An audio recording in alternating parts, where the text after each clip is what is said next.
Hey there, and welcome to Unlimited Hangout. I'm your host, Whitney Webb. Since Trump's 2024 election win, the rise of a particular clique of Silicon Valley CEOs and venture capitalists has been quite obvious, at least for anyone paying attention. The core of this clique are the most prominent members of the so-called PayPal mafia, whose rise to prominence in Silicon Valley was inextricably linked to their early executive roles at PayPal, the early fintech leader that quickly dollarized the internet in the name of creating a new world currency and consulted with every American three-letter agency they could get a meeting with prior to their launch. In Unlimited Hangout's first installment of this series, interrogating the political power of the PayPal mafia, entitled The PayPal Presidency, we examined this group's ambitions for healthcare and biotechnology and their efforts to guide and arguably subvert the Make America Healthy Again, or MAHA movement, toward policies and therapeutics that they ostensibly opposed during the COVID era.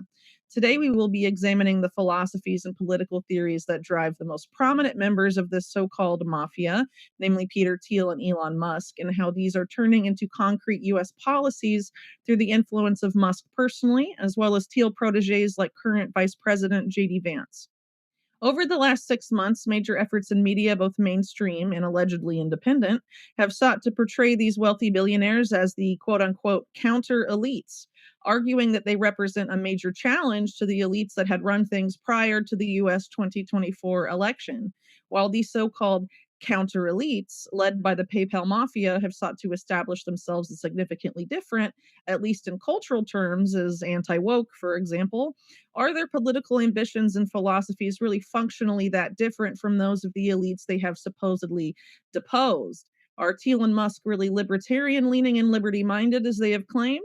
What motivates them and what would their ideal society look like? It's important we find out because now more than ever, between their wealth and now obvious political power, they have the ability to shape our political realities in unprecedented ways.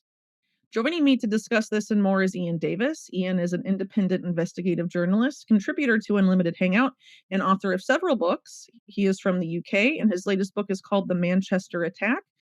His recent two-part series published at Unlimited Hangout, The Dark MAGA GovCorp Technate, Parts 1 and 2, delve deep into the philosophy behind these would-be technocrats, many of them members of the PayPal mafia, and their house philosophers like Curtis Yarvin and Nick Land.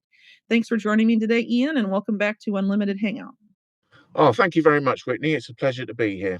Well, as I noted just a minute ago, since the last US election, there's been a good amount of spin claiming that the oligarchs now lined up behind Trump and his vice president, J.D. Vance, are counter elites and somehow different from previous elites, who we have been told have now been cast out into the shadows by American voters. So, what are your thoughts on this narrative regarding the so called counter elites?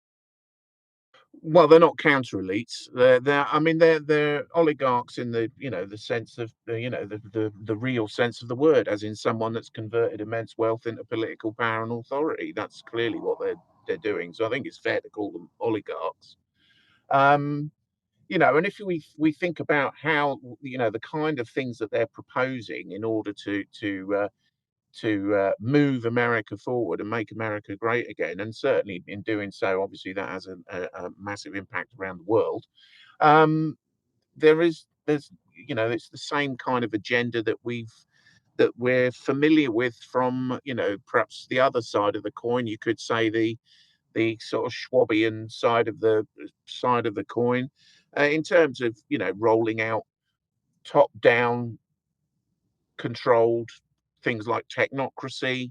I would say it's an operating system for a newly proposed kind of privatized model of government, which is pretty much the same as the kind of oligarchy control mechanism that is on the other side of the fence. If we think about perhaps traditionally people like George Soros and so forth, that people are kind of very wary of. And I think, in presenting themselves as these kind of opponents to the kind of overreach of kind of globalist oligarchy that American, certainly Republican voters were opposed to. And I think that's probably how that they've managed to kind of secure the political authority within the Trump administration to the extent that they have. It's precisely because they are supported by people who want to escape that kind of what they consider to be, restricting kind of globalist overreach. Um, what they've done really is deliver exactly well. I say exactly the same. I think it's fair to say that what they're proposing in terms of what I've called we're going to go on to talk about something, the dark enlightenment, and also we're going to talk about how what technocracy really means. In proposing those kind of systems, what they are suggesting is arguably the worst form of top-down hierarchical control, oligarch control ever envisaged.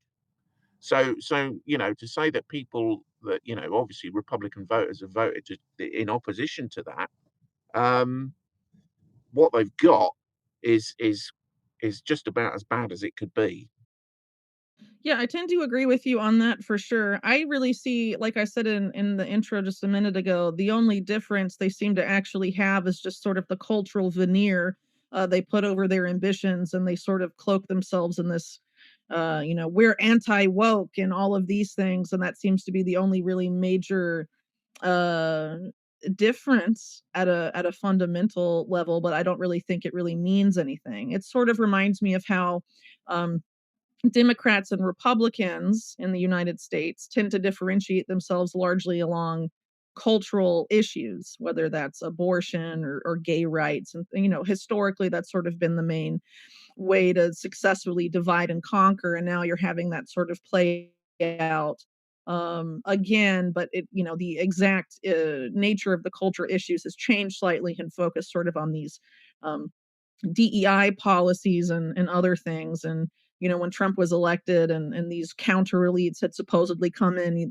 there were reports of CEOs expressing relief because now they could finally say retarded at board meetings again.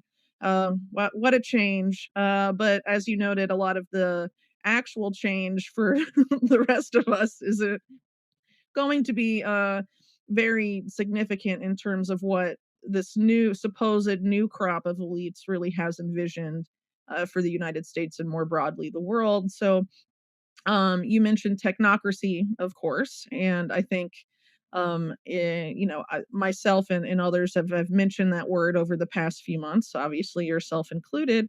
And so I think maybe it's a good opportunity to sort of maybe define what technocracy is and some of the connections of prominent figures today, like Elon Musk, to this particular ideology. So would you mind enlightening us, not darkly necessarily, but enlightening us with some uh maybe some definitions there. Yeah, so first, I think it's important to point out that these people are very much on board with the idea of technocracy. So we had a tweet. It was in October 2024. Jeff Bezos, he posted to Musk, and he said the network state for Mars is being formed before our eyes. To which Musk replied, "The Mars technocracy." So in reference to the network state, that was comes out of a book, The Network State: How to Start a New Country by Bilaji Sriniv. I can't pronounce the guy's name, Srinivasan. And basically, that's we're seeing that come through in policy in the US in the form of, because what Srinivasan was suggesting was kind of zones of no regulation where entrepreneurs could, particularly tech entrepreneurs, would have a free hand to do whatever they want in these kind of an idea that has become Mhm. now within the Trump administration freedom cities. I sort of understand it as special economic zones on steroids, where they would basically have sovereign power, and people that would live there would enter into agreements with the city as sort of like a private sector entity, and it would have its own like cryptocurrency and things like that. Yeah, so that's the idea of this network state, how to start a new country. That's what he was talking about. So obviously, in Musk's mind, that means what would be the way that that would be managed, and how would that kind of administrative zone work? Well, and obviously Musk is saying a technocracy. And he further wrote that, I think something that he published in 2019, he made a comment where he said, we're accelerating Starship development to build the Martian technocracy. So he's always there. He's openly spoke about how much he wants to construct a technocracy. But obviously, by putting it in the context of Mars, you're supposed to think, well, he's not in favor of constructing one on Earth. But obviously, that is clearly what they are doing. So I think most people misunderstand what technocracy is. I think, most people, when you say the word technocracy, they equate it to what you could call kind of technocratic governance. So this idea that you have experts that make policy decisions. So, for example, if we think about what happened during COVID-19, you've got people like Fauci, who's a quote expert in medical matters that is seen, and I think that's important. The public are introduced to this idea of experts making decisions, and rather than necessarily elected politicians. And when you speak to most people about technocracy, if they've got any kind of concept of what it is, that's normally what they think it is. But technocracy is much more than that. That is part of it, but it's much more than that. It is a system, like an operating system, if you like, for the complete reconfiguration of society. In fact, it does away with society entirely, and what it creates instead is what it calls a social mechanism, which it came out of the progressive era in the 1930s. It was a movement that was headed by people like Howard Scott. Other people, certainly people with oligarch interests, people like Brzezinski and the Rockefellers, were looking at that idea, and the notion was that you would break society apart completely. You would create a social mechanism based on what it called a sequence of functions.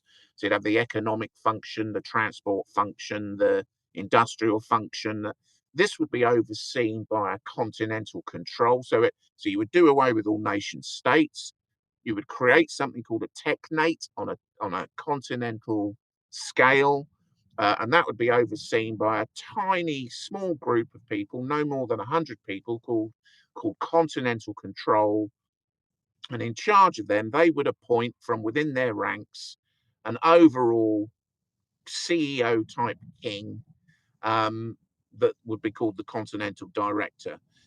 So, but there's so the level of the degree of social control and behavioral control that is inherent to technocracy is unimaginable. It's not something that most people could easily relate to, because it is more or less pretty unbelievable. That they are talking about they talk about us as human animals to be programmed so that we can perform our function. Where we go, what we do, what we eat will be entirely controlled by a new form of monetary system and surveillance. That monetary system would enable surveillance. Now, in the 1930s, presenting that possible kind of the scale of the bureaucracy suggested by that was not workable in the 1930s, when the original technocrats and the 40s, and shortly, briefly in the post-war period, it wasn't a feasible thing. How would you manage a system like that on even a national scale, if we just think about the US, let alone a continental scale? But, obviously, oligarchs were looking at that with interest and thinking, well, there may come a time, and certainly Brzezinski's the technotronic era was very much talking about the possibility of technology enabling such a kind of administrative system to function. Um, they've kept an eye on it. They've followed it over the years. I would very much suggest that technocracy has been trialed to a great extent in China, and now they're proceeding to roll it out everywhere.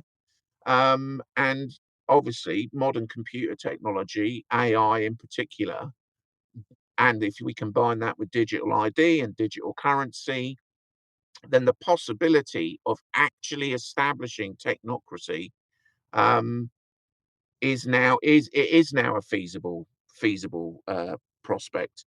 And so it's no surprise really that we've got key technocrats like, and I think he is a key technocrat, Musk, so influential now in a US administration.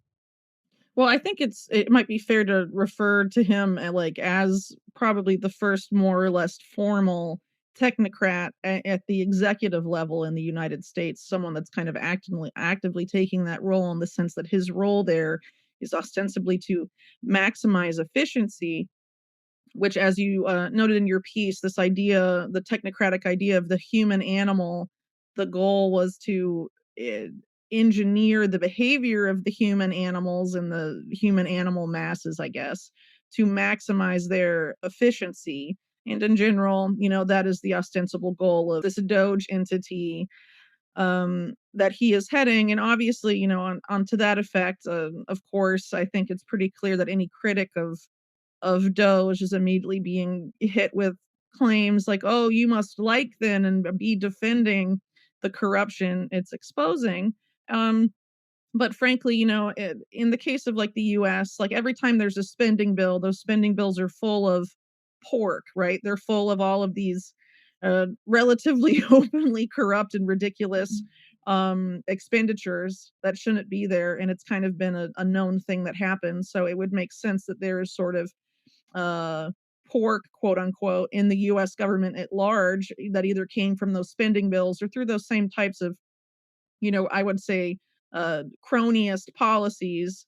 And that is what Elon Musk is exposing. And people are focusing so much on the exposure that they're not really looking at what is being implemented in its place or done with the data that Musk now has relatively um, open access to. And given that Musk and the PayPal mafia at large are very intimately involved with mass surveillance infrastructure of the United States, particularly as it relates to the military and national security agencies, that probably should be talked about. And also the fact that Doge is seeking to sort of replace um, a lot of workers because tens and thousands of workers are being laid off, and a lot of the goal seems to be to replace a lot of them, with AI and algorithms. But ultimately, that has a centralizing power effect because whoever controls those algorithms, um, it's not would have the power of those 10,000, those 20,000 people in the organization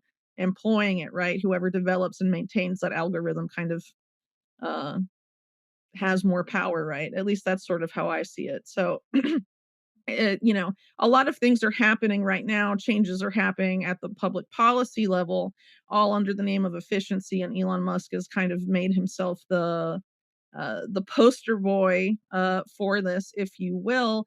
But I would argue that even more important these days, well, not necessarily more important, but definitely equally important to sort of this technocratic role that he's now playing in the U.S. government or in the Trump administration, is also the social engineering taking place on the large content platform he now holds, which is now owned by his AI company, which is interesting. And you noted in your PCN that technocracy can also be defined briefly as the science of social engineering.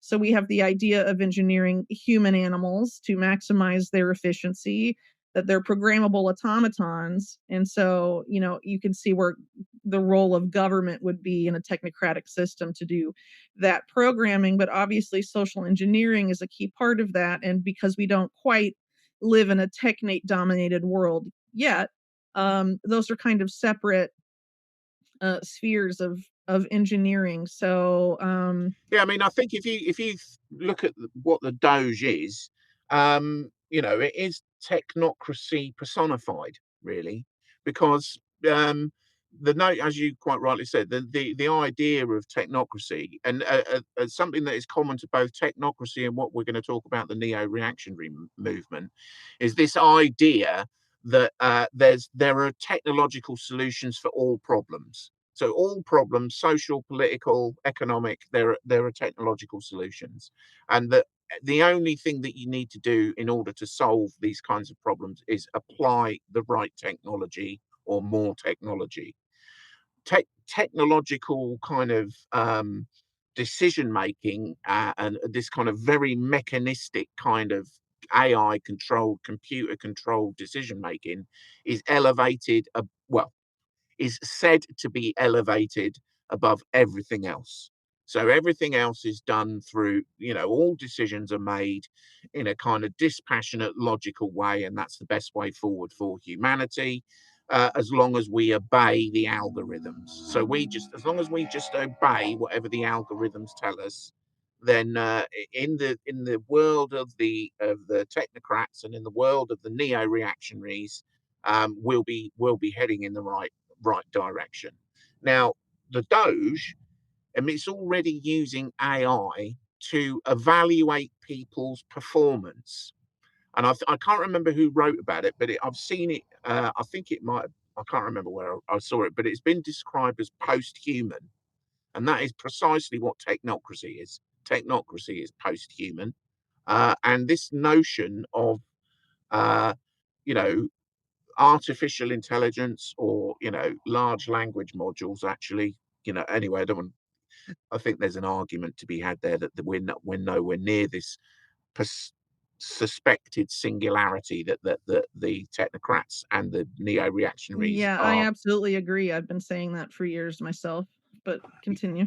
Yeah, well, I mean, we'll probably get there, but yeah, I mean, this notion that people's lives, the workers we're talking about in this case, across quite a large swathe of the American civil service, that their futures will be determined by, in a nanosecond by a computer, and that will be it. That's the decision. The decision's made.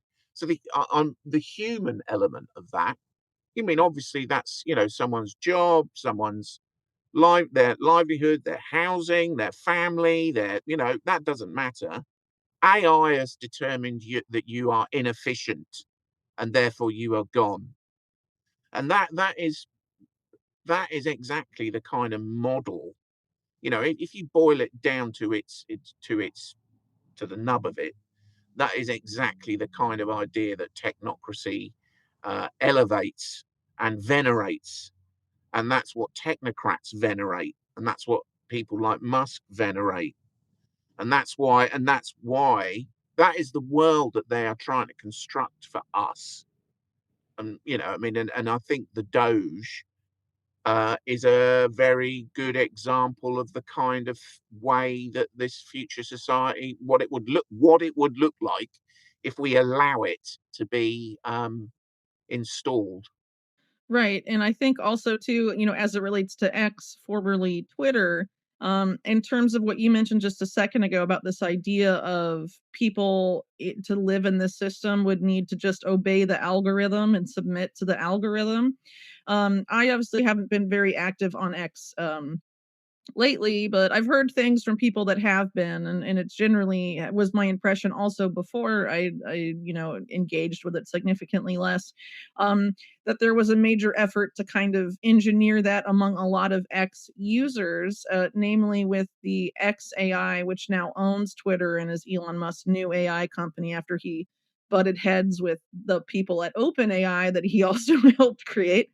Um, this basically asking Grok, the AI chatbot of XAI, for its opinions on everything. So, like, for example, a person would tweet an opinion or a story or something like that, and immediately under it, there are replies of people being like, well, this is what Grok says, you know? Or, Yeah, let me yeah, ask Grok about this. Or, oh, you're criticizing Elon Musk. Well, this is what Grok says about the thing, you know? And sort of, and I think ChatGPT obviously started that to a significant degree, but I think it's becoming extremely normalized now. And then I was also told, though I haven't seen it, um, that Twitter is just awash with these AI generated images from an open AI, Studio Ghibli engine, I guess, where basically Studio Ghibli being the Hayao Miyazaki film studio, famous for a lot of prominent and frankly wonderful cartoon movies. Um, that people are sort of animating themselves and other images sort of in that style, and that X is just a wash with it. And I think it's quite interesting how people are sort of being that there's this normalization on X of AI generated art and AI generated answers to things, and that people are sort of, I've argued this before, in doing so are slowly giving away a lot of their agency, whether it's in terms of critical thought or also creativity, in favor of AI or just algorithms in general. Yeah, no, I've noticed that. That's very true. I mean, people do say, you post something, and when you don't have to go very far in a discussion thread to see someone saying, "Well, this is what Grok said," I mean, I think as with any technology, there are potentially positive things about AI. I mean, I'm not a complete luddite suggesting that that we shouldn't even bother seeing if there are any advantages to it. And certainly, if you think about, how we might kind of design things, or design machines that we use, and that kind of thing, and how we might analyze data and things like that. Sure, these large language models are very might be very useful, and other forms of AI might be very useful. But one thing somebody pointed out to me on another platform, which I found very interesting, was when we think about the conversations that we have on social media about all kinds of subjects, anything, think about anything. These large language models are hoovering up all that data and analyzing it. Everything. I mean, this was in particularly in reference to Substack, and people were saying, you do realize that all these comments that are being made on Substack are being fed into these LLMs, and people are, and we are effectively teaching it. Now, one of the interesting things so far I've noticed with things like Grok is that if you put in, thus far, it has been quite magnanimous, if you like, about some people that have been castigated previously as just out and out, for example, conspiracy theorists. Grok doesn't analyze some of those people quite, people like myself and people like yourself. And, it comes back with quite fair kind of reports on us at the moment. But I think the problem is obviously that it's not some sort of self-perpetuating random just logical process. It's the algorithms are programmed by people with agendas. Mhm. So ultimately, while it's currently in the process of just hoovering up as much data as it possibly can, once it's completed that one, not that it could ever complete that process, but once that those models have been firmly established, then if people are using those models instead of thinking for themselves, then obviously by manipulating those models, you can social engineer on a scale that that previously I would have, previous generations wouldn't have been able to even envisage. Well, a lot of what you just brought up, Ian, reminds me of this book that I've referenced a few times and actually written a piece about before, that was authored by Eric Schmidt and Henry Kissinger, who are ostensibly part of the elites that were deposed by the counter elites because Schmidt, very tied up with the Democrats, right? And then, of course, Henry Kissinger, having been a mentor to Klaus Schwab, and very, aligned with the Rockefellers and the Trilaterals and all of that, right?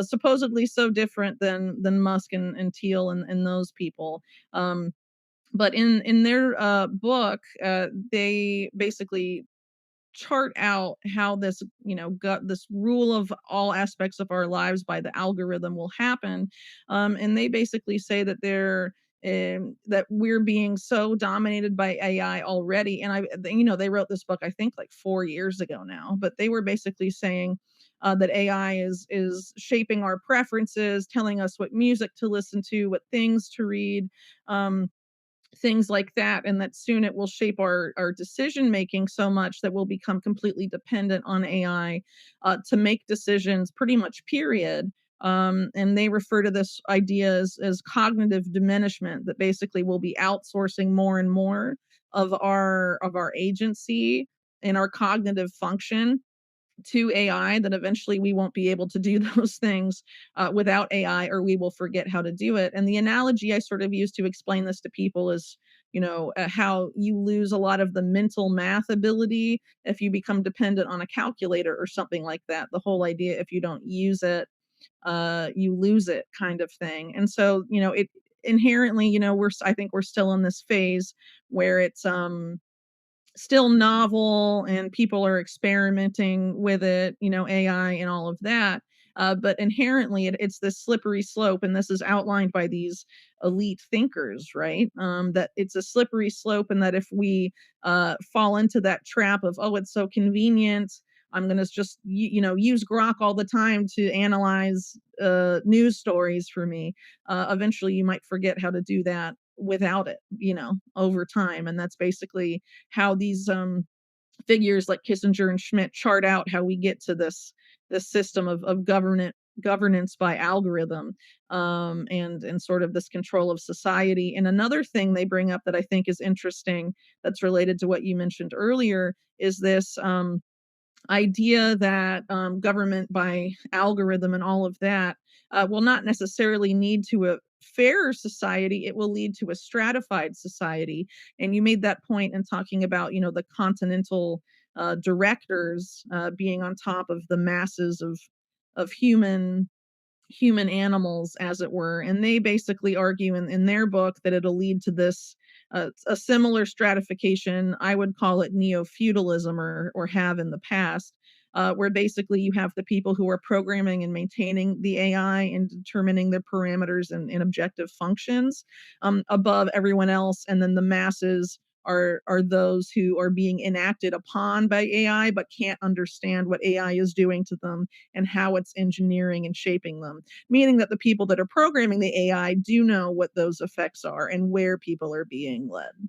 Yeah, no, I agree with that, and I also, going back to something you said earlier with regard to, currently these LLM kind of things seem to be building trust. I think that's very much what seems to be happening at the moment. So, it's while they're in the process of gathering the data together to maximize the efficiency of the model, um, they're doing so in a way that is enticing people to divulge as much information as possible, which of course is they would, wouldn't they? So yeah, and I think the idea that in the future, the risk that we run, and certainly what the technocrats envisaged, is that society um, that you outlined there. I mean, in technocracy, they do. It's a strange kind of concept that they've got in there of something called peck rights. This is so I'm going back to Technocracy Inc., the 1930s original iteration of Technocracy, which was published in its study course, which was fully published, I think, in 1934. And they come up with this notion of peck rights because, believe it or not, I've criticised them for what I perceive to be their naivety. They were aiming for what they thought would be a classless society, but they also said that, in order for the spontaneous order that they envisaged to emerge, it would be important that people acted in keeping with their peck rights. Now, they came up with this idea after observing cow herds and chicken flocks, and they noticed that, some animals are naturally more dominant than others, and it wasn't necessarily to do with their physical strength or anything like that. They just seemed to be more dominant. So they had just assumed that that was the same across the entirety of human culture and society, and that we should, yeah, pretty much follow the same kind of thing. And so, who would be those that were awarded PEC rights? Well, that would be the people that had full control of resources. So, the people that were in control of, oligarchs basically, and people that are in control of, the resources that we need to live. Those were the people that would have the PEC rights. So, while they were envisaging what they were calling a classless society, it was not classes at all. What they were talking about was one mass class of humanity that they referred to as the human animals. The Um, underclass. yeah, Hmm. one mass of us, and uh, controlling every aspect of our lives and controlling our behavior, to maximize our efficiency as a function.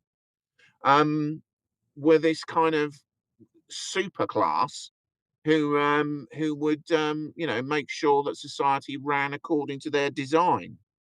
Now, when you get people like Schmidt and Kissinger writing, warning us about um, the potential for this kind of disastrous potential to emerge, you then have to think, well, yeah, but at the same time, while warning us about these things, we are surging ahead in creating precisely that system, without really pausing for thought for a moment. Certainly, Thiel and Musk are racing ahead with rolling out exactly the kind of social control mechanisms that, on the other hand, people like Schmidt and Kissinger have warned us against. Well, obviously Eric Schmidt is very much involved in rolling out that infrastructure as well. So Sure. while it's very nice to be warned about it, well, surely that's a reason to stop and think about it first, then. But no, what we're actually getting is is a an acceleration towards Towards um that. towards that, without anybody really kind of stopping and thinking about it. Yeah, well, I think, the Schmidt and Kissinger book, they frame it as a warning because they have to, but if anyone's familiar with, like, Henry Kissinger as a figure, or Eric Schmidt either, I mean, it's hard to look at it as a warning, especially when they say that, they're basically like, "All of this will either happen, and this is the society we'll have, and there will be a new religion around AI, or the other outcome is that the current ruling elites are deposed by a popular revolution." And which one do you think Schmidt and Kissinger prefer? Out Yeah. of that, I think it's pretty clear. And considering that Schmidt is considered now Kissinger's heir, and Kissinger and Schmidt are major fixtures at the Bilderberg conference, where AI is consistently a major topic. On the steering committee of Bilderberg is Peter Thiel, as well as his co-founder of Palantir, who still leads the company, Alex Karp. Right, Yeah. which is basically becoming a global digital brain, not just for the national security state of the US and the UK and the health services of both the UK and the US, but also much of corporate America and Wall Street, now all using Palantir AI products. So, um, quite interesting there. I don't really think it's a warning, but I think, to release it publicly, it's kind of a way to maybe karmically absolve themselves a little bit, being like, well, we warned the masses that this is what was going to happen. Well, they Um, have to tell us what they're doing, don't they? Apparently. yeah, apparently, but they don't, I don't think they really had any intention of of stopping it, considering, their history, and also, in the case of Eric Schmidt, their current actions as it relates to what they fund and finance and seek to, build, quite frankly. Um Definitely problematic stuff. Well, we've been talking about technocracy for a while, and before we move on to things like, Curtis Yarvin and the cathedral and Nick Land's Dark Enlightenment and all of that, I would like to touch on the idea of the Technate, which would be the technocratic governance system, and what that would sort of what a world dominated by technates would look like ultimately. And you note, of course, in your piece, and others have noted as well, that the technate model for the United States specifically encompasses Greenland, which has become a major focus um, of Trump and JD Vance after the election. It was not a campaign promise at all. Make Greenland great again or anything like that.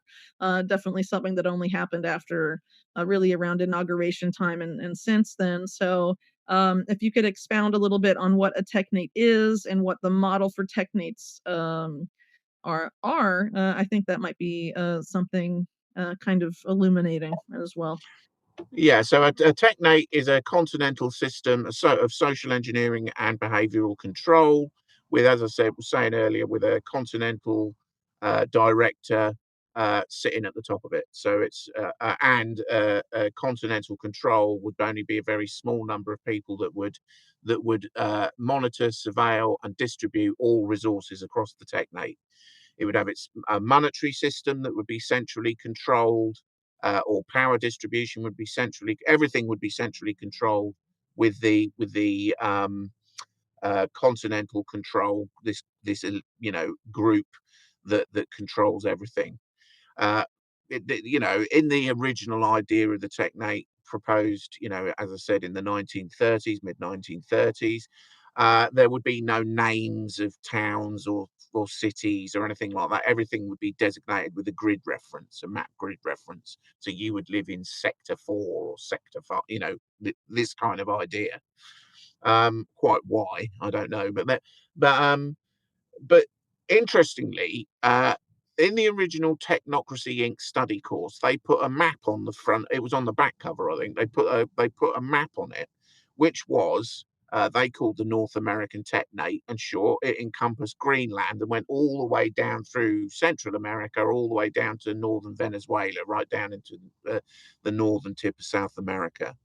So, and funnily enough, uh, Trump made seemingly, prior to I think just prior to his inauguration, started making these statements about, building this North American kind of power base that would encompass, most of Central America, well, all of Central America, I think, and Greenland.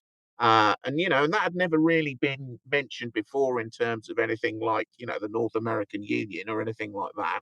Well, I feel like Trump made it pretty clear early on that he was interested in basically um, m- de facto merging Canada, Mexico, and Greenland with the United States. But I don't know if beyond Mexico he really spoke about. Though I think it is worth pointing out that there is now another Central American country, El Salvador, is basically becoming an offshore prison for the Trump administration, with a lot of deportations, claims have been made that eventually American citizen criminals could be sent there. Or people that are vandalizing Teslas or accused of that could be sent to these El Salvadorian prisons in coordination with the El Salvador government. So it is very possible. And it's a dollarized nation also. So it uses the US dollar. Very possible that it would expand beyond farther south than Mexico, to be sure. Well, I'll defer to you on that, Whitney, but I think he did. You may be right. I missed that. You're probably right. You're I probably right. guess with Panama, he was making overtures about Panama. So I guess if you take Mexico, you de facto own El Salvador through dollarization and this prison sharing thing, and then you Yeah, take the Panama Canal, the area between Mexico and El Salvador, and the Panama Canal is quite small, and you'd just be like, well, we might as well take that too. yeah. And I mean, I think the interesting thing is when the original technocrats drew this map, they didn't really explain how that would happen. Like why would all these countries just go, oh, all right, we'll go along with your crazy harebrained ideas? I mean, that was never made clear. Uh, and I think the map that was drawn, that was sent out, was so much like the North American Technate in terms of its appearance, that in terms of what he was outlining. That To me, that was a sig. I felt that what that is really, almost like an insider joke. Saying that the technocrats, we are in control now. Really, I mean, it's we've just drawn out for you the North American Technate. Now, I think there's more to it, and as you quite rightly said, if we look at people like El Salvador, and also we look at some of the plans for Greenland, there is more to it than just signaling their intent. but I think it's quite notable that map was drawn out in the way that it was. And I think Hmm. also, when we talk about what a technate might be, I mean, one of the problems with technocracy, as I alluded to earlier, was when it was originally proposed, it couldn't happen technologically. The technology did not exist to make it a realistic prospect. The technology does exist today to make this kind of top-down behavioral control system a realistic prospect. But ironically, the nature of the communication technology that enables that to happen and the computing technology that enables that to happen kind of renders the idea of a kind of a kind of geographical technate moot, really, because by its nature, this kind of technology is transnational. So you can control uh, many different regions in the world and link them together and communicate, and have central control over them. That doesn't necessarily mean it has to be physical. So the things the way that a technate could operate now would be very much, I suggest, based on kind of control of, we might envisage control of certain markets, control of certain areas of industry, control of certain political structures. So, that can be done without necessarily, sending troops over borders, is what I'm trying to say. Sure. Well, I think that's absolutely true. And I mean, like if you look at the case of just North America and South America, in terms of just like either infrastructure of the technology, like fiber optic cables, and connectivity in that sense, but also, like the biggest, um, I would argue sort of like the PayPal equip. Well, it's really a branch of PayPal, I would argue, Mercado Libre, is poised to basically take a significant control over South America. Fintech already happening, and already it's basically compared to like the Amazon of South America, and it pretty much is. But they're making a big push into finance, into the digital financial infrastructure of the future with stable coins and crypto and all of that. And are they're now tied up with the satellite company that's also linked to Howard Lutnick and Steve Mnuchin and figures like that, and kind of really expanding out. But they ultimately tie back into PayPal, and used to be owned by or PayPal used to own a majority of their stock and all of this stuff. And it came out of Stanford, I believe, and all Right. and all sorts of things, and is tied now to the Malay administration and all of that, which is sort of yoking itself in some significant ways to Trump and also Elon Musk, and BlackRock, among other entities. So it. I mean, that's just one example, and then an example you sort of bring up in the series as well is how a lot of these same entities have basically de facto taken over Ukraine, and as soon as peace is negotiated, post-war Ukraine will be run by essentially those same forces, U.S. big tech, a lot of them tied up with either Musk or Thiel, and then also BlackRock, J.P. Morgan, um, and banks and corporations of that nature. So it becomes quite easy to see that now these what are becoming multinational corporations, even if in the case of Palantir or Anduril, they have very America first PR, are starting to sort of tether together a lot of different countries, I guess you could say. Well, yeah, and I mean, and that's another. I mean, talking about the kind of bait and switch idea that we were talking about earlier, then obviously that they've been presented through things like Project 2025. They've been presenting this argument of being anti elitist in many respects, or anti certain, the certain control of certain American elites. But when we think about that Bezos and Musk were talking about building a network state, and we're obviously referencing Srinivas.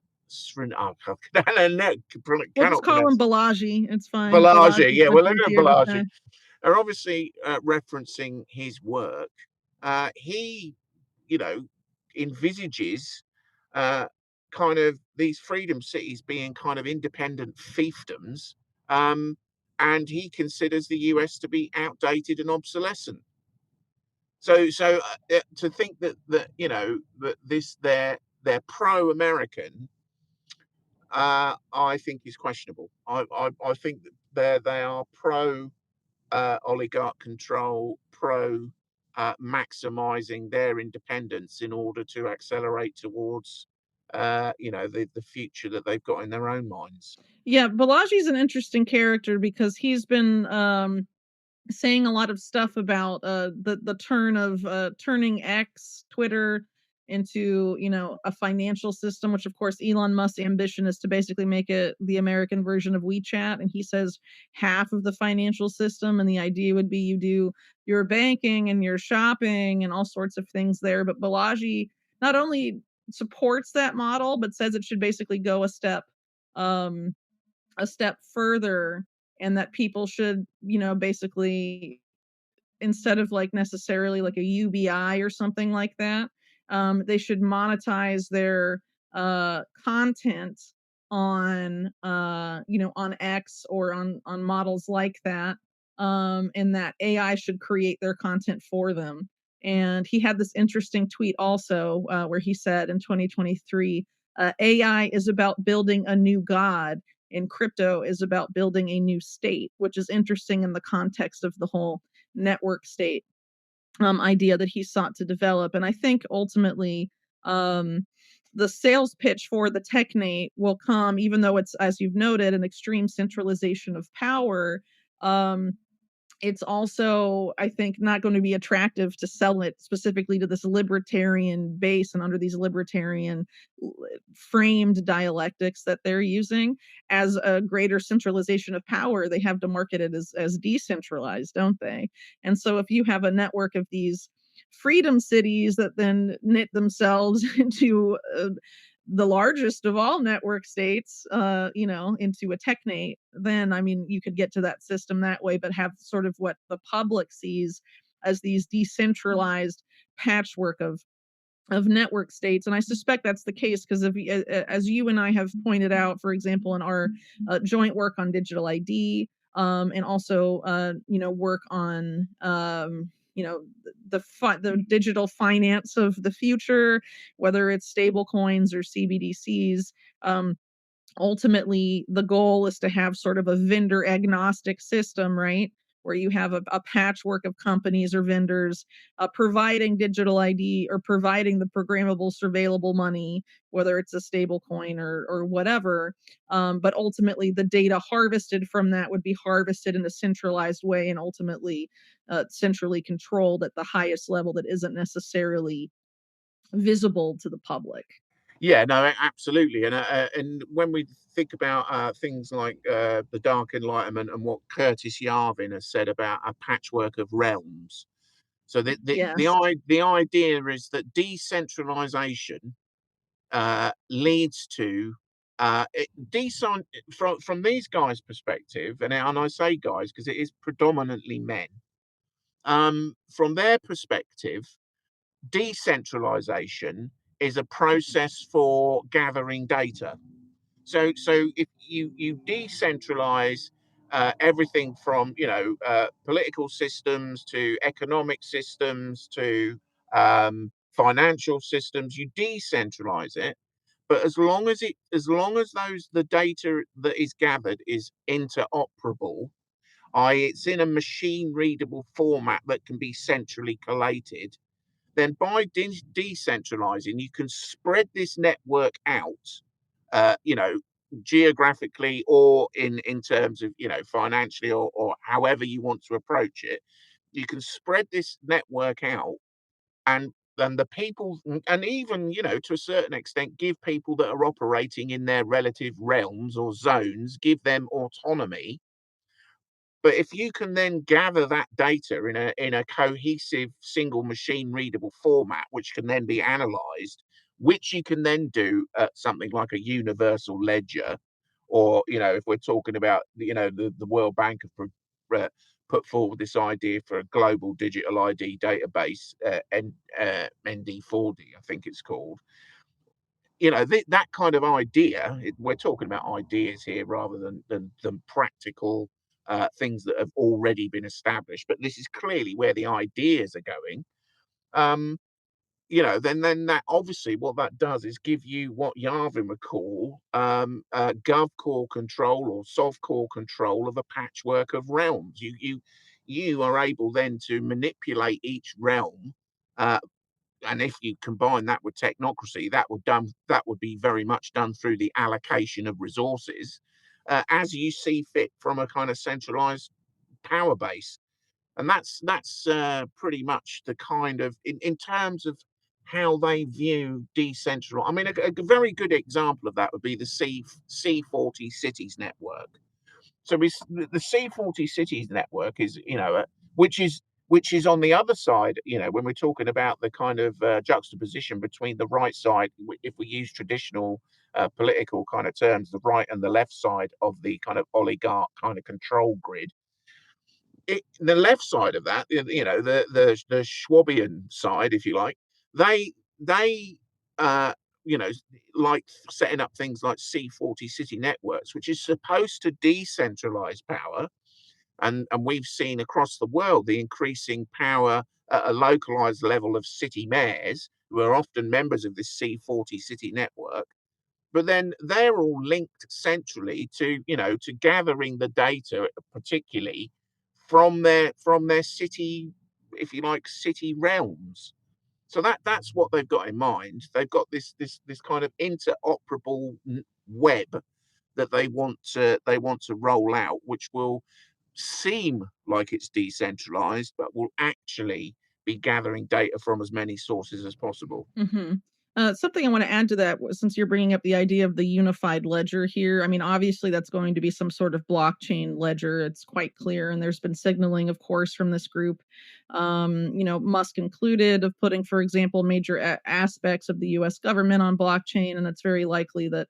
Um, that will eventually happen at a much larger scale. And you could even potentially have, all digital IDs or, all, financial transactions on the same blockchain, which is something that actually Larry Fink has openly expressed his desire for, and says that, in the future, I think he said this around the time that BlackRock launched the Bitcoin ETFs. There would be basically a single unified ledger on blockchain for finance, and everything would have its own ID number or QSIP, not just the people trading, but the things they were transacting. And in considering now that they're trying to tokenize all of these real world assets, including the natural world, all of that is going in his vision will have these unique um, identifiers. And so obviously this has the as you noted, there's the data aspect to it, but there's also another interesting wrinkle to it too, where people are sort of selling it as this idea of it will enable extreme transparency and end crime. And my colleague Mark Goodwin has raised some interesting points about that. In a recent interview he did with Catherine Austin Fitz, basically this idea that, well, okay, if you publish everything on a ledger like that, someone looking at a blockchain explorer or something, the data's there, and I guess everyone can see it. But if you don't have access to all of the data to connect these anonymized identifiers or other entities there, all of these this mess of numbers isn't going to make sense to the common person, is it? You would have to have access to a litany of other data, something like Palantir, for example, in order to really understand how the money flows are connecting and intersecting, and where the money's really going and what's really happening, right? Yeah, yeah, and I guess if you use a permissioned ledger rather than a permissionless ledger, if Yeah. you use a permissioned ledger, then you control the permissions, don't you? So I mean, I would have Yeah. I would have thought if you were intent on moving money around. I mean, the idea, for example, in the UK for the UK's kind of rollout of its digital pound is that these payment interface providers, PIPs, that they will agree to to send data from commercial banks and store it on the ledger. Um, uh, and that will be controlled through, things like know your customer and so forth. But that will be very much controlled by the central bank, and they will kind of decree the permission rules. Well, those are the permission rules that people know about, that they're given. Like Barclays or whatever are given those those Sure. permission algorithms. So what's to stop them doling out other permission algorithms without anybody knowing? I mean, Mhm. Sure. the idea, I think the world. I mean, it's the same. I feel the same about digital ID, and that in fact the whole kind of tokenization of everything, and moving everything into a digital platform, it's like there are no rules. So far it seems to me to be more like the Wild West than or the mythical image of the Wild West. It seems to be more like that than a kind of controlled environment where everything. The potential for abuse with this kind of harvesting of data on such a scale is magnified in my view. I don't think that we are heading towards something that is safer, and especially in terms of criminality. I think we're heading towards something that looks quite a lot worse. But I think the sales pitch is important because they wanna sell it as a better system, and that was true too when it was more left-leaning dialectics, a fairer, more sustainable world, and I think they also wanna sell that, now that they've sort of leaned more into the right-leaning dialectics, kinda wanna sell that same thing too, that it'll be a better, more efficient, more transparent system, and I think Mark's point was that even if it's a permissionless ledger, it's not necessarily the low hanging fruit of easy transparency that it's kind of been framed as publicly. But I think to your point, it's more likely that ultimately you're going to have a mix of both permissioned and permissionless, perhaps, with the goal of making people think that transparency has been maximized. But that doesn't necessarily mean that money laundering and other bad financial practices will stop, especially when you consider that our world and our governments and financial system are run by people who have a history of shady financial dealings and money laundering and other illicit activities. It'll be money laundering uh, for me, but not for thee. I think will be the outcome.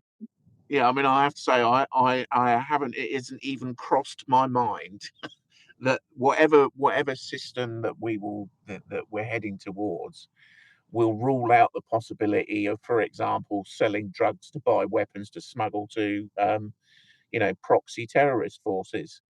I don't ever envisage that happening, and I think if there was a system capable of doing that, they wouldn't be rolling it out.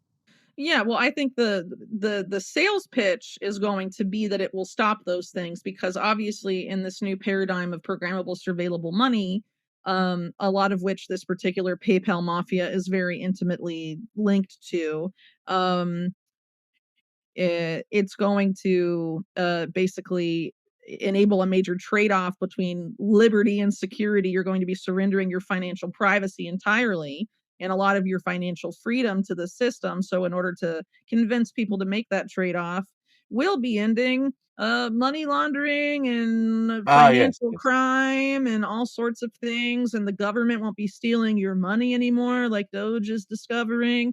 Um, all of these financial ills will magically end if you start using the programmable, surveillable money from the private sector that we are now, marketing as better and Yeah. not like a CBDC at all, even though functionally it's really not that different at the end of the day in term from a civil liberties perspective.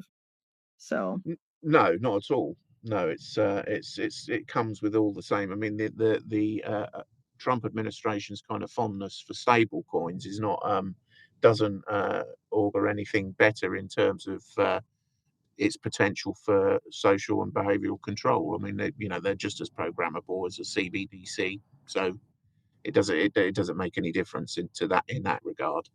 yeah, I mean, I don't know. I think people that seem to think that it is different not only ignored the fact that it's what you said, just as programmable and surveillable, but that also Trump has historically been a slave to Wall Street bankers.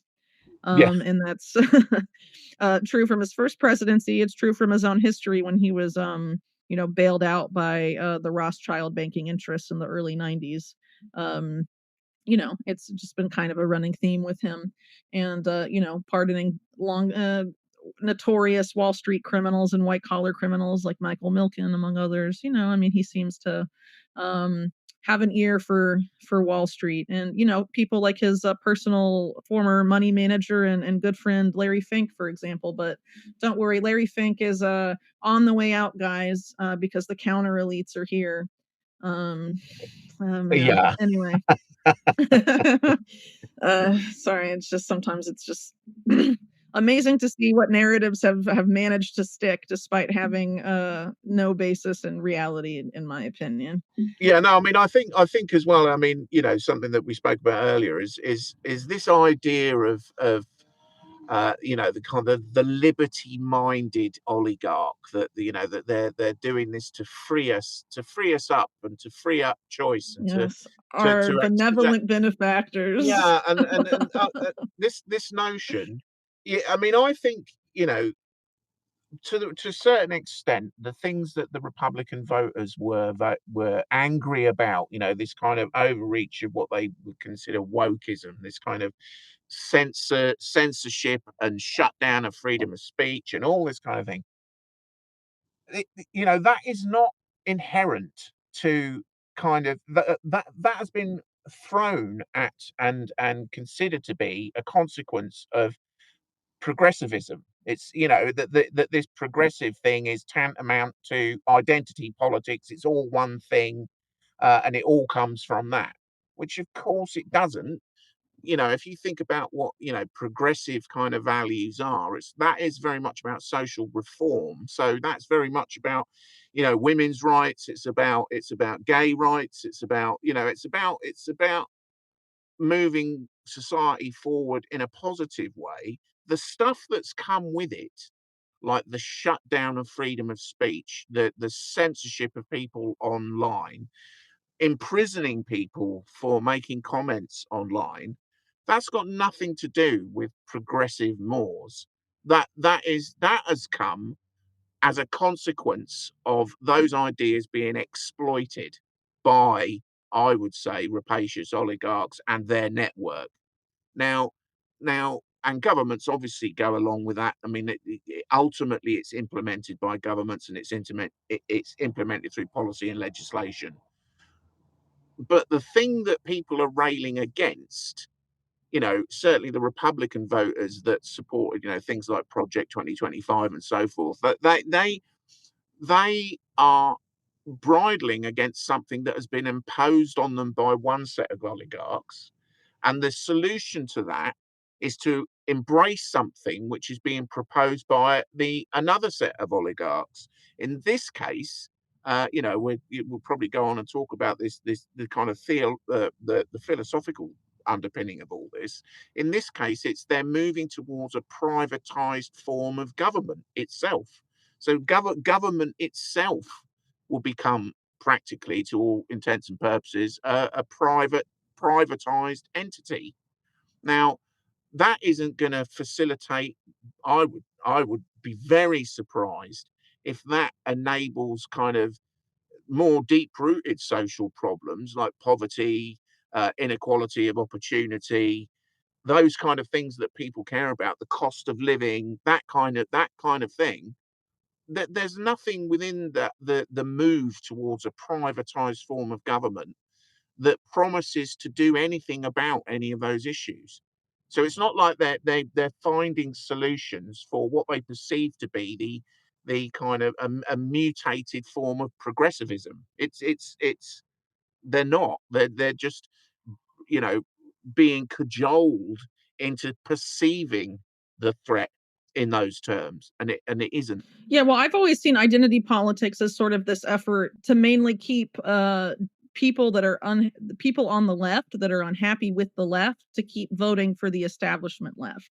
So instead of talking about the real policies, for example, in the US with the Democrats, it's, oh, this candidate is from this minority and of this minority religion and has done, these things sort of in that same, identity labels and identifiers ultimately. Like, how many can you stack? This makes me more diverse, and thus the implication is I will govern better, but it prevents a discussion on the policies, which in the case of the Democrats are oftentimes really not that different from policies presented by Republicans, right? Yeah, no, And so, absolutely. Yeah. yeah, and so in turn, this counter elite group and the politicians sort of under their influence or affiliated with them have focused on that promotion of diversity, and are basically the focus is on dismantling that now. But ultimately, the include the effort to push this diversity stuff to the forefront was ultimately an effort to distract from the underlying policies. And now, because they've erected all of this, the quote unquote establishment left, whatever, has erected all of this distractionary diversity stuff while implementing preventing discussion of the real policies, you have the opposite side coming in and focusing so much on dismantling all of that diversity stuff, but still no discussion of the underlying policies. Yeah, you said it better than me, actually. Yeah, that's what I was trying to get at. I mean, that you've got an artificial construction of a problem which doesn't really exist, and then you have a response to that artificial construction of a problem that doesn't really exist, because the underlying problems are the same problems that they've always been, and they primarily boil down to the economic situation that people find themselves in. So you get health inequality, you get inequality of opportunity, you get unemployment, you get all poverty, all the things that actually do affect people. None of that that doesn't get addressed, and there's nothing in this platform that's coming from Teal and Musk and the Trump administration that is likely to address any of that either. And that's not me saying that the other side of the fence. I mean, certainly not in the UK with the Labour government that we've got at the moment, who are supposedly that's their forte. They're doing the opposite of addressing those issues. They're making everything worse, and it seems deliberately so. So I mean, I think that's the problem, that we have these kind of political kind of to and fro's, and people get very vexed about basically unimportant issues, whereas the important things that we need to address are never addressed by government, and they're Yeah. certainly not going to be addressed by a new administration that is surging ahead with these pretty crazy ideas. I would add too that outrage is engineered by these new media paradigms we have too, and the focus is continually made on these issues, but not the broader issues that actually have more of a direct influence on our lives and the ones that are the source of outrage. Yeah. Um, anyway, in the interest of time, since we've talked about him a few times, I'd like to bring and well them. I'd like to bring the discussion now to Curtis Yarvin and Nick Land, who in the introduction I sort of described as the house philosophers of this group. And in the case of the PayPal mafia specifically, maybe Yarvin is more known for influencing their ideas and being close to them, though obviously Nick Land has had a lot of influence on them as well. And so you referred to Nick Land, of course, for his work on the so-called Dark Enlightenment, and Curtis Yarvin, more famous for slogans like retire all government employees or rage, and his ideas of the cathedral. But of course, you brought up in our discussion thus far some of these other terms that are Yarvin's but are less associated perhaps uh, with him publicly, I guess, like the Gov Corp and the Sovereign Corp and all of this. What do you make of Yarvin's and Land's contributions to and influence on the PayPal Mafia, and are their ideas as anti-establishment as their proponents claim? No, I mean they cloak their ideas in kind of libertarian language, but there's nothing libertarian about what they're proposing. It like technocracy, it is an unbelievably autocratic top-down system of control that they're proposing. So back in the mid 1990s, you had this place called the Cybernetics Culture Research Unit at Warwick University, where Nick Land was working out of, and they were looking at Schumpeterian creative destruction. So Schumpeter, he kind of proposed this idea that there's a cyclical pattern inherent to capitalism, where technology means that new or advances in economics and different types of technology mean that old markets are destroyed by new ones. And new ones emerge. So, good example would be the horse-drawn carriage is destroyed by the internal combustion engine. So one market is destroyed, a new one emerges, and attached to those markets are often significant economic and financial interests. So this revolution of markets tends to also have an impact on on society, because and on, you'd have to say, on oligarchic interests, because certain players come to the fore, and others wane. But anyway, they were looking at this thing at Warwick University of Schumpeterian's creative destruction, with the view that we are rapidly approaching what they call the technological singularity, which is the point at which technology becomes self-perpetuating. You've got AI designing better AI, which they argued humanity at that point is lost, because AI will ultimately supersede humanity, and will venture off into the cosmos and leave us behind. This notion. So what they proposed was a system that they called accelerate, or an idea based on those called accelerationism, which is an extremely aggressive form of startup investment and innovation. And the idea is just to use Schumpeter's creative destruction to maximize every opportunity from every crisis that emerges, to break apart the institutions of capitalism so that they can be reformed into a better system of capitalism that will enable us as a species to cope with the onrushing singularity. So what that ultimately meant was that they thought that society should be broken apart into what Curtis Yarvin called a patchwork of realms, and that these patchwork of realms should be overseen by sovereign corporations, or sovcors, because the idea of a CEO king managing a realm, would free up innovation and enable the kind of accelerated development of technology that we all have to adopt in order to be able to survive the inevitable singularity. Then in 2012, Yarvin wrote as this character Mencius Moldbug, and then that was happening kind of in the first part of the 21st century. He wrote from about 2007 onwards, I think, to about 2010, 2011 initially. Land back in the UK picked this up, and he wrote something called the Dark Enlightenment, which expanded on the ideas that Yarvin had presented as Mencius Moldbug. And those ideas, he kind of took those ideas and took them to even further extremes. He described in the Dark Enlightenment that we have to merge with technology in order to survive. He said that once we are that we need to be technoplastic beings that can be programmed, um, that will enable us to, what he said, cross the bionic horizon. And that once we've crossed the bionic horizon, we will be able to pay what he calls sovereign rent, which we would call tax. Sovereign rent It to an sounds so much nicer when it's sovereign rent, though, doesn't it? You sound sovereign in sovereign paying rent. your tax. Yeah.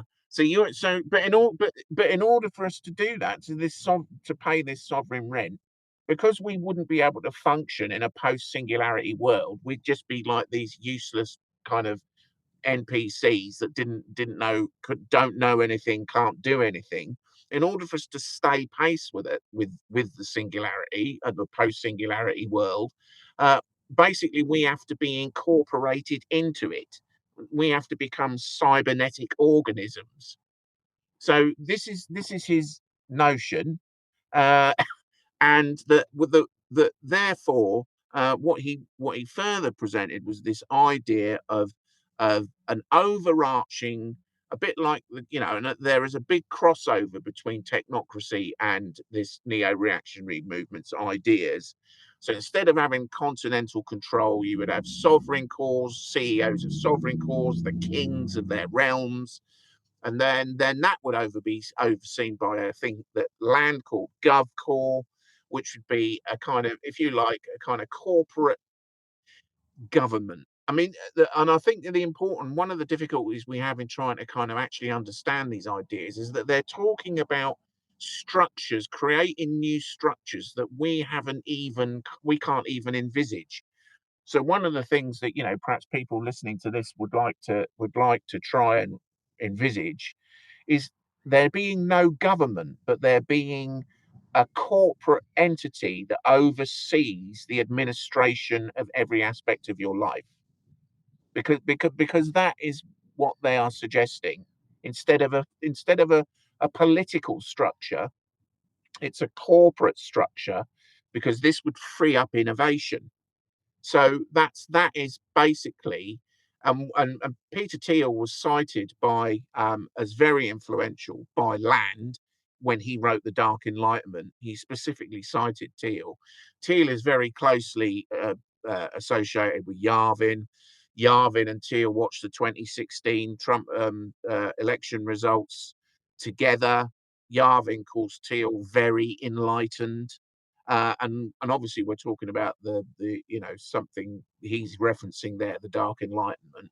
So this is what these people have got in mind, and when we consider the way that they envisage rolling out AI controlled systems, and then we combine that with their quite clearly stated um, support for the ideas of that this kind of philosophy that's been presented in the Dark Enlightenment, it's not very edifying.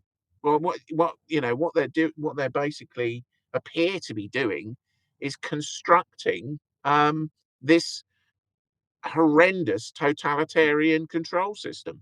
Yeah, it's funny because I don't want to sound at the risk of I'm a little worried about sounding too nerdy, but I have been playing the remake of Final Fantasy VII, and basically in that game there is a corporation that runs every aspect of people's lives and is pillaging the planet to power its systems and all of that. It's called the Shinra Corporation, but they're the bad guys in the movie or in the game, and it's amazing that people think that this would be somehow a fairer system if it was just a private sector tyranny as opposed to a public sector um, tyranny. It's just kind of um, impressive, really. And I don't know. It's amazing that it's been um, so successful in sort of, I would argue, kind of masquerading itself as sort of this fundamental change from tyranny and departure from tyranny. Like that's how a lot of people are sort of understanding these people now, but really it's really as you noted, arguably more entrenched even, because he sort of, I know that Yarvin sort of frames, there's really no difference between a CEO and a dictator, and ultimately if you want to put a CEO in charge of everything, or in the case of the technocracy Inc. Model, a continental director, you're essentially saying that they would rule as dictators over the Yeah, masses. I mean, one of the things, I mean, Yarvin openly said that Americans need to get over their dictatorship phobia. And then I think within a couple of weeks of him saying that, uh, Teal gave a speech at Stanford, I think, where he advocated, that dictatorship was the right way to proceed with. He was talking about startups, starting up new industry and starting up new companies. But nonetheless, he said, that we need to be dictators. That there needs to be a dictatorship in order for a company to For function innovation, properly. Ian. For Dictatorships innovation. just cause innovation, don't they? They're just known to be wells of innovation. Every historical dictatorship, right? I mean, that's the thing that defines them all, not extreme oppression of the public or censorship or tyranny. It's innovation, right? Unless you're talking about innovation in tyranny, which then perhaps that's true. Um, Yeah, they've been great for that. But I mean, I think one of the things is, I mean, I've written these two articles, and we're talking about all these seemingly off the wall, weird new ideas that are being adopted by some of the most powerful people on earth. But it's not new, is it? It's the same. It's the same old idea. It's the same old idea that a small group of people should completely dominate everybody else. yes, I mean, yes. Mhm. it's not the. I mean, it's as old. It's as old as society itself. It's not new. It's interesting to me when you consider too that, the PayPal mafia, right? My work has shown, and we haven't talked that much in this discussion about it, but the second part of your series does touch on it, that a lot of these figures, Musk and Thiel in particular, are joined at the hip with the national security state. And, the national security state of the US, when it goes and it coups another country, what kind of system of government does it install there? Does it tend to be, libertarian governments? No, it tends to be military dictatorships. So, obviously, if you look at the CIA as I do, as sort of a construct of Wall Street bankers and organized crime who basically use intelligence agencies as their secret police force, as it were. It would make sense that this is the kind of system they would like to have now in the United States after imposing dictatorships around the world. But what's interesting too, I think about this in particular, and you brought it up with Nick Land's work, is that the sales pitch for creating this kind of tyranny or in technocracy and what have you, or whatever you want to call it, is this manufactured urgency of we have to do this because of the approaching singularity and because of AI and because of where technology is taking us. And it kind of reminds me of the same urgency that people on the right don't like from the left about things like climate change, for example, and how we have to make all of these changes because this terrible catastrophe will happen or this terrible thing will happen. And so we have to be prepared or the whole species will be wiped out and we have to change everything about our lives. It's really dialectically quite similar, isn't it? Yeah, yeah, and I mean, and I think that's goes basically that the. I think it's fair to say, is it not, that the left broadly are on board with things like combating climate change and sustainable development, and these things. They think, oh well, yeah, we do have to accept this kind of technocracy, that clearly sustainable development goals are engineering, that's the point of them to a large extent. uh, they accept that. The left accepts that because the climate catastrophe, the impending climate catastrophe. Uh, the right less so. They're far more skeptical. Conservatives in Europe and in the UK, and Republicans in the US are far more skeptical. Uh, don't kind of see this evidence as solid as the left claims. Uh, Realize what a terrible impact it's going to have on the economy and themselves and their lives. So they reject it, but they are very, very concerned about other things such as immigration, such as the cost of living, that kind of thing. That really matters.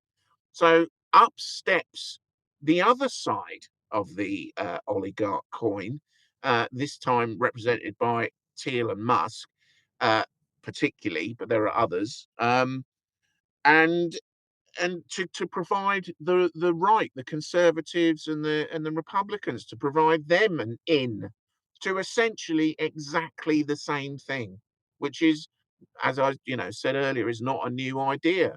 It's just that we're moving into a technological era that really is from a kind of dictator's point of view, uh, an amazing opportunity to just really stamp down on us and control everything we do. So they've already got the left on board. Now they need to get the right on board. Hence Trump. It enables that bait and switch to take place, and that's, I mean, that's the way I view it. I don't.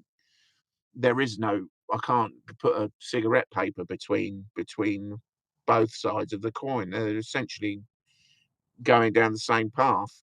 And this kind of reminds me some of what you just brought up of how fascinating it has been to watch how Teslas, which were previously the car of liberals, very concerned about climate change, electric vehicles in the U.S., are now being uh, protected in the streets by gun-toting libertarians, and Trump supporters are buying them in mass.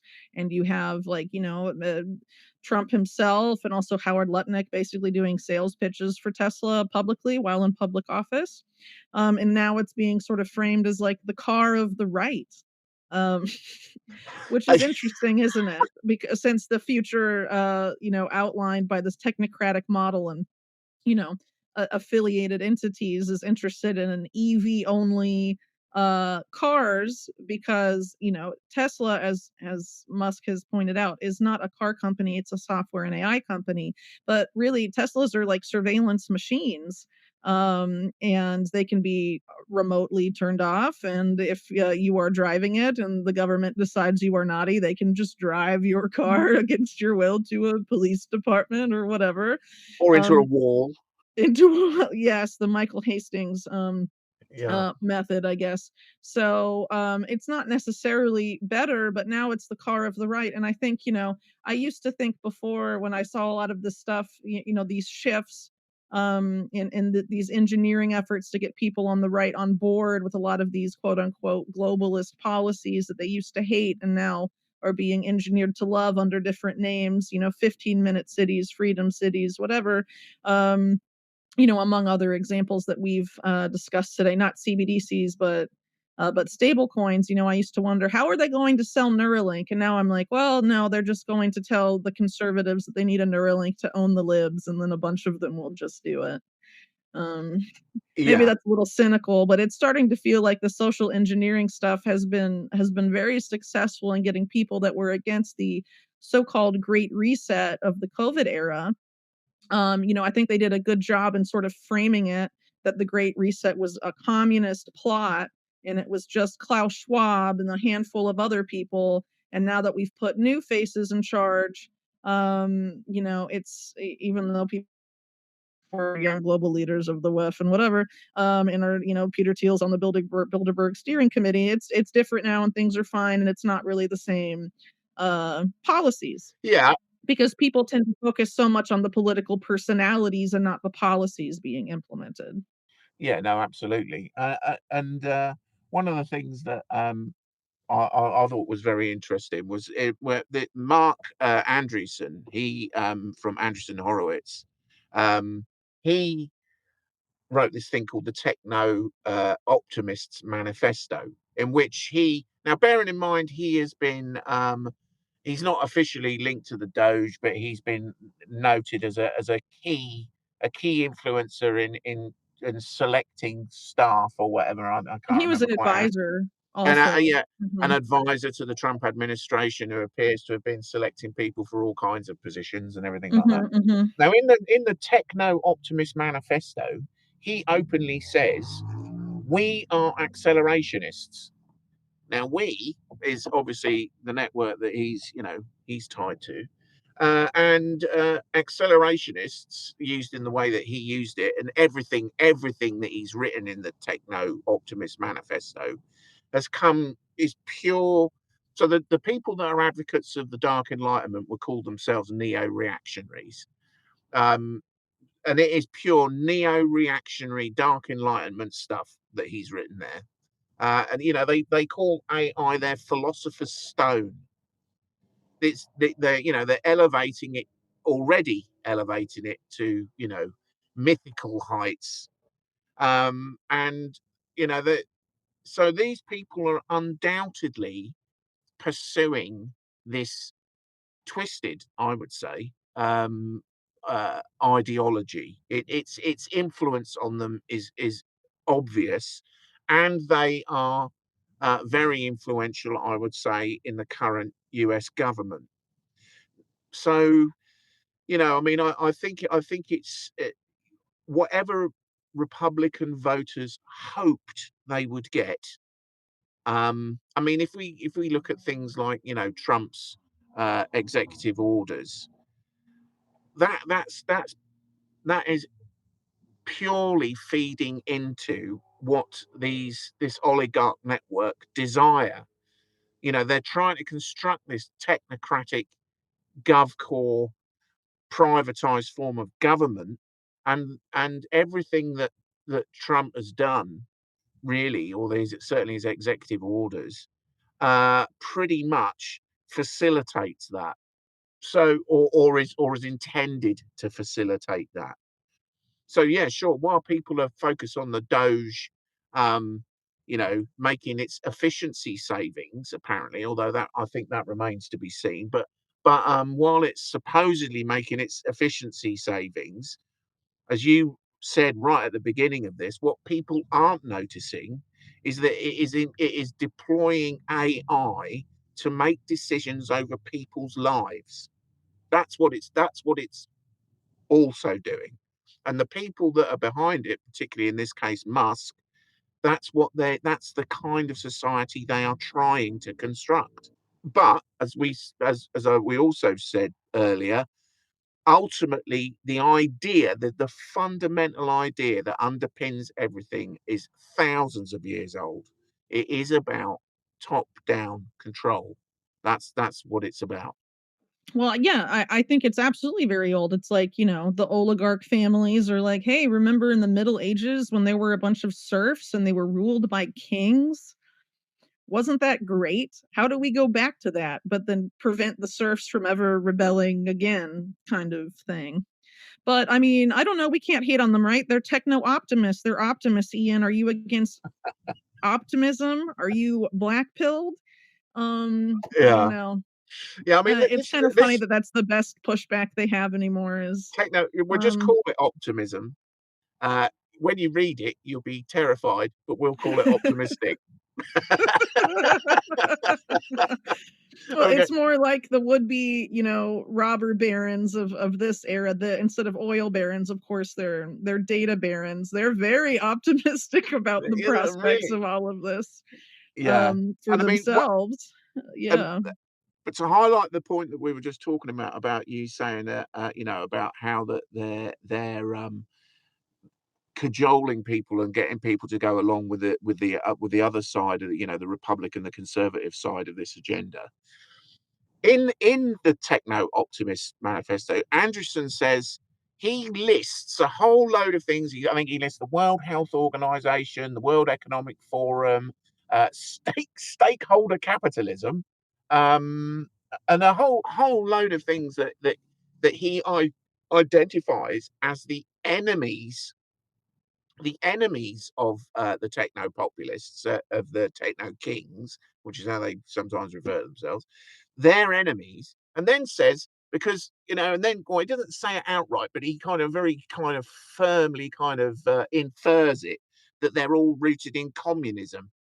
Which I thought was like, what? We're going back to sort of McCarthyism now. It's But just kind of, but that's what happened, during the COVID era. A lot of the figures that were promoted very heavily as the leaders, quote unquote, or thought leaders of dissent, during the COVID era, a lot of them claimed that and ignored the fact that the WEF is the global promoter self-described of the public-private partnership, yeah, and ignored what stakeholder capitalism actually is and does, and it basically became kind of this McCarthyist style thing in a sense, but again, it was about sort of creating this label sort of in the same line of what we talked about earlier with identity politics, and not really having people look at the underlying policies, which ultimately, of the Great Reset and the WEF is digital transformation and the fourth industrial revolution, which is a merging of our biological and digital selves, which is essentially what this group is also arguing for, right? Yeah. And so again, it's like, oh, well, we've defeated the communists. We're not communists. We're something else. But we're still going to give you the fourth industrial revolution and all the policies of the Great Reset. We're just going to use different sales pitches for them, which is ultimately, I think, where we are in that sense, which is why I urge people all the time to focus on the policy and not the political figure, not the celebrity, not the identity, right? Of the identity politics or these manufactured celebrities, or, frontmen that have been, are now the richest men in the world or whatever. But focus on the policies, because you'll find a lot of the policies are the same. And someone like Elon Musk is now a hero among the ostensible right, but he's a major proponent of universal basic income, of carbon pricing, a who's who of great reset policies.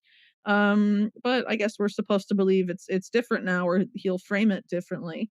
And in your piece gave this quote from Yarvin about the humane alternative to genocide, and really it could have come out of any of these neo-eugenicist groups affiliated with the WEF or Yuval Noah Harari, from the COVID era. This idea of basically having people waxed in pods, instead of killing them, they can be in pods and be in virtual worlds enjoying themselves, like the metaverse, or something like that. But I guess in this case, it will be a corporation that will put you in the pod and feed you bugs, freedom cicadas, and you'll get your UBI Liberty stipend. I don't know. I'm sure they'll change the names of all of these things now that 15-minute cities are freedom cities. Freedom cities. And just have Yeah. to cloak it the right way and sell it to them, and be like, well, get in the pod and you'll own the libs that way in your pod. I don't know. I mean, a lot of the policies they advocate for really aren't different. It's just the sales pitches and the means to get people to consent to them are. And ultimately, again, it's just like the COVID era, where so much was invested in getting people to consent to things, and manipulate them to consent to things they otherwise wouldn't consent to. I would argue the same thing is happening now. Yeah, absolutely. And I think the interest. I mean, one of the things that the quote. I just took a section out of that essay that he wrote. The lead up to the quote that I've given, because it does stand out in the piece. He was talking about converting us into biofuel. Says, the most useful thing that a lot of these people are any use for is to be converted into biofuel, but we can't do that. I mean, when he's talking about these people, what he means, and I think it's important to stress this, is us. That's who he means. He means all of us. That we are not we're not ready for the singularity. You see, we're not equipped for it, so we're useless in their view. So the best thing for us, really, he argued in this piece, was that we should be turned into biofuel. But then he said he was just joking. He was only joking about that. So what he really means is, and I will quote this bit. It says, "Our goal, in short, is a humane alternative to genocide. That is, the ideal solution achieves the same result as mass murder, the removal of undesirable elements from society, but without any of the moral stigma." So Yarvin's main problem with genocide is it's bad PR.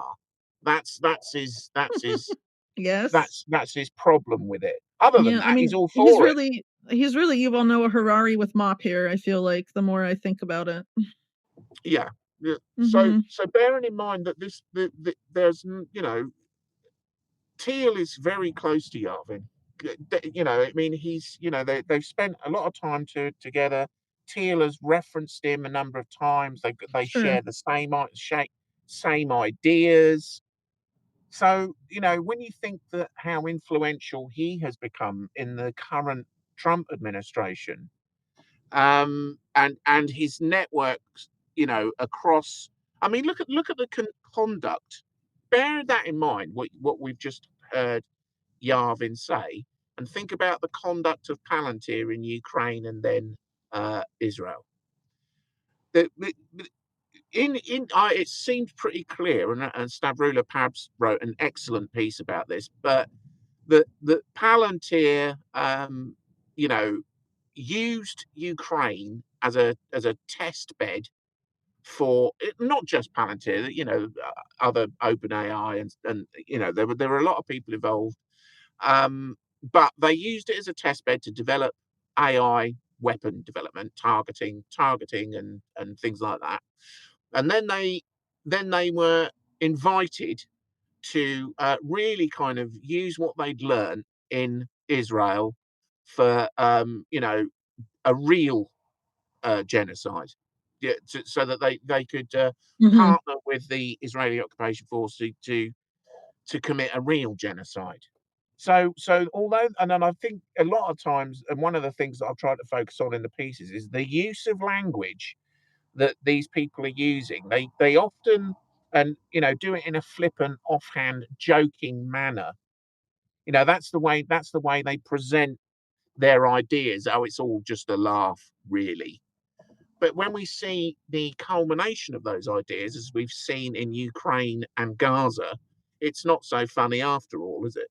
No, not at all. And I think that's something that's been overlooked entirely in talking about, Palantir's influence in the United States, for example, is that all of these things are intended to be used domestically, and Palantir is the repurposing of a program that was created for that purpose. And it's meant to be a pre-crime system, which is why Palantir, ever since, it was originally Total Information Awareness and privatized as Palantir has been at the forefront of predictive policing, as it's called now, throughout the United States and I believe beyond as well.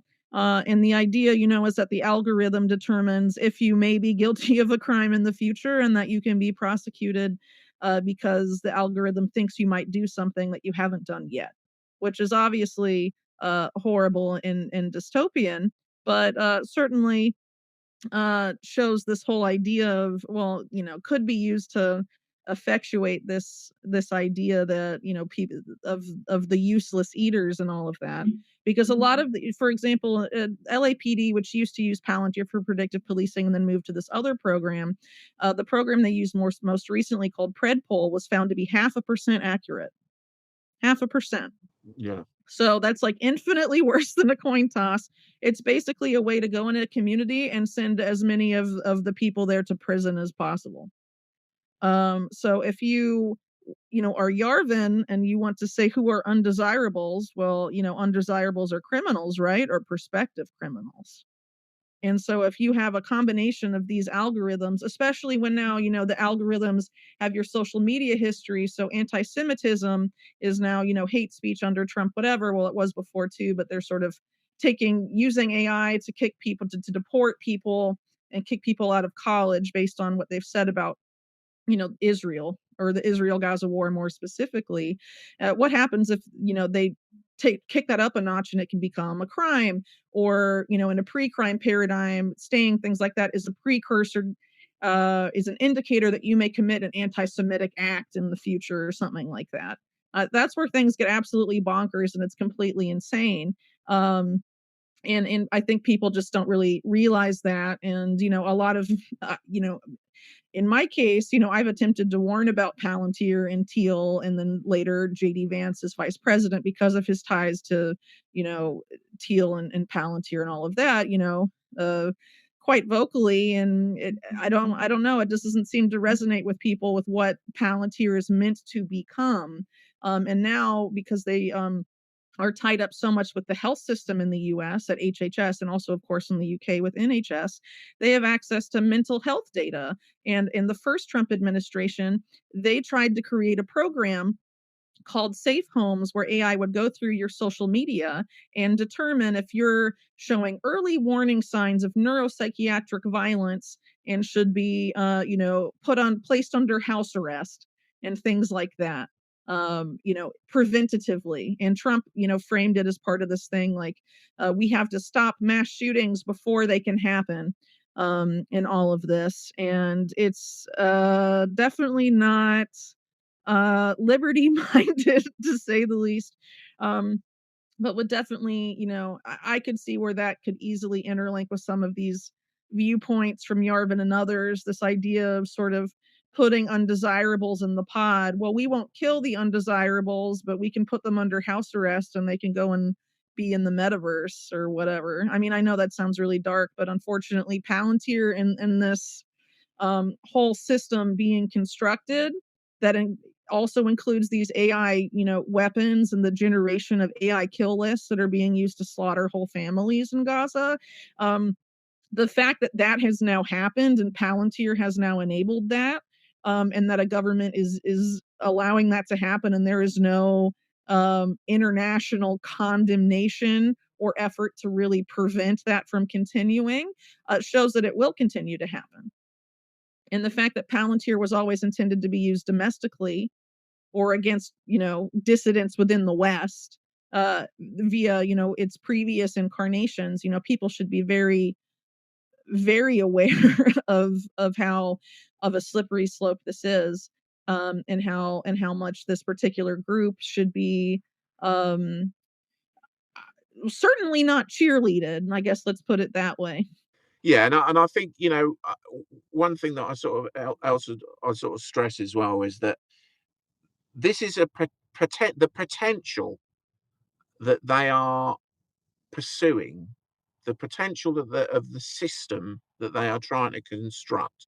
We can go all the way back to a guy called Frederick Winslow Taylor, who was the initial I guess kind of driving force for the technocrats of the 1930s, who said the system must be first. So they're constructing this system, and one of the questions I ask in the articles is, if it's not intended for the purposes that we've just been discussing, and we're already seeing it being used for those kinds of terrible purposes, why are they building it? Why are they constructing it in the manner that they are constructing it if they don't intend to use it? And we know that they do intend to use it because they're already using it Yeah, for absolutely. that kind of inhuman, just terrible, terrible kind of things that they're using these systems for. So, you know, another point though that I would point out is that we don't have to accept it. We just don't have to accept it. We're not compelled to go along with any of this. We really aren't. But unfortunately, I mean that's the way. Certainly, I would suggest that the propaganda has worked in the US in the lead up to the recent election, Hmm. is to convince people, as you rightly said earlier, is to convince people to go along with it, Yeah. based on a complete misapprehension of what is being proposed. It's what is being proposed is not what I would suggest Republican voters thought was being proposed. It just isn't. Oh, certainly not. And there's a lot of influencers now, trying to keep people in the pen, being like, just give it more time. Trump needs more time. And I mean, people should remember we've heard this before with Obama and Trump in his first term, the trust the plan. I mean, they just basically want you to sit and wait and do nothing and keep giving your consent until what the system they're building has been built. Exactly, they're manufacturing consent for the system. They've been very successful in doing it, and a lot of that is because of how successfully they manipulate media. And something I've said for a very long time, and it's very true, is that the PayPal mafia fund a lot of independent media voices, in attempt to, even if they don't overtly fund them, they attempt to recruit them to speak at private events that involve the Teal Foundation, for example. Um, and I know that personally because I was extended an offer, even though I had just written a book slamming Palantir and Peter Thiel. Um, no thanks. But if I got an offer like that, which of course I did not even respond to, I'm sure plenty of other people have as well. And independent media, and that doesn't, there's TL funding people directly, like Tucker Carlson, and also, via Rumble, for example, which JD Vance is also a shareholder in, and a lot of other examples. But if you look at these big promoted voices in the so-called mainstream alternative media, they're not critical of Thiel and Musk, and they are extremely boosted by the algorithm at this point. It should be abundantly obvious.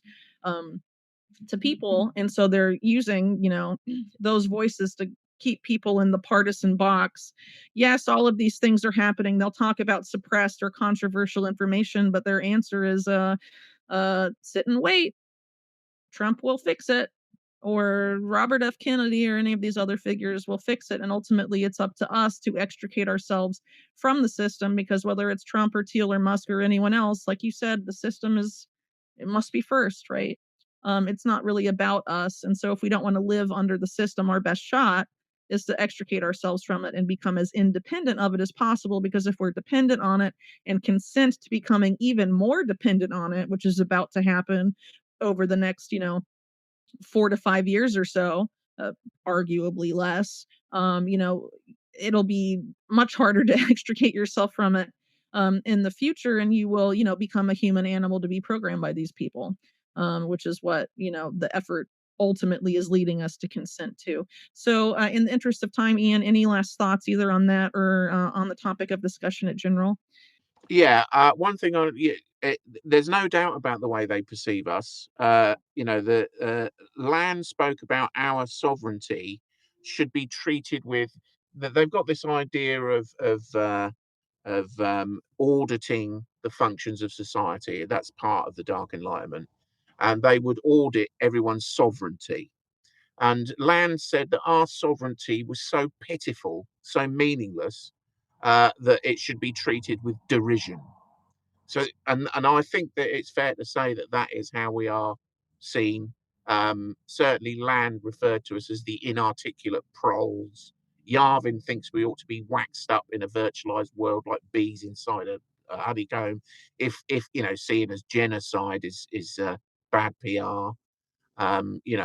Thiel calls us the unthinking demos. These people are not our friends, and we need to be very clear on that. Well, thanks so much for your time, Ian. If you could let our viewer or listeners know where to find your work. Of course, as I mentioned earlier, you're a regular contributor to Unlimited Hangout, but of course, you have your own website, you have your own books and other projects. So if you could let our listeners and supporters know about that, it would be greatly appreciated. Yeah, you can find me at iaindavis.com, all one word. My name's spelt with two I's. It's IAIN Davis.com. Also, I write at Substack, which again is iandavis.substack.com. I'm also fortunate that a number of my articles are republished by the Off Guardian, which is a great place to go for a variety of a lot of writers there that are producing some good stuff at Off Guardian. I'm very fortunate to have my articles published by yourself, Whitney, at Unlimited Hangout. I've also got some articles published with Geopolitics and Empire. And my book, my latest book is The Manchester Attack, and that is freely available to subscribers to my website. And you can also purchase a physical copy if you want at my website. Well, thanks so much, Ian. Thanks so much for your work, particularly on the elites now controlling U.S. society, who are obviously poised to have a major influence well beyond the U.S. just because of the unipolar paradigm that has existed in the post-World War II era.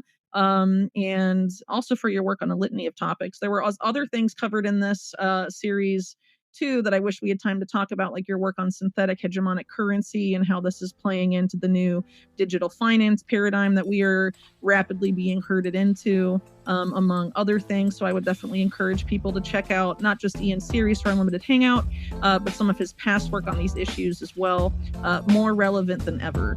And thank you to everyone for listening, and for especially to the people that support this podcast. And we'll catch you on the next episode as we continue our series on the PayPal presidency.